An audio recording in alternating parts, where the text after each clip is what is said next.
Well, naturally, most people in this kind of weather get to the seaside or out into the countryside by car or by bike. But surprisingly, even in this heat, not everyone spends the free hours that way. At this South Dublin Keep Fit establishment, 150 enthusiasts turn up and down every day, oblivious to the soaring outside temperatures. A slap in the eye, or the back, for the fresh air fiends. Outside, others were keeping their vocal cords well exercised, and good business too.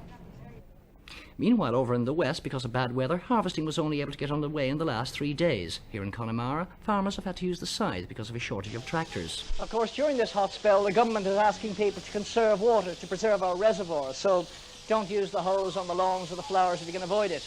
But of course, there are always exceptions. Fortunately, the Dublin Zoo here has its own lake, so water supply is no problem at the moment. And others, I'm glad to say, made their own bathing arrangements. But aren't overseas holidays being affected? A question I put to one travel agent. Well, surprisingly, we find the opposite. In actual fact, in the last week, we've got more bookings than we've had in the previous 3 weeks. And I think it's people, when they get a sample of good weather, they're more inclined to think of a continental holiday, where in fact it's like this all the time. Well, of course, if you work from Monday to Friday, you can still at least look forward to the weekend, because according to the weathermen, the weather's going to hold good for several more days.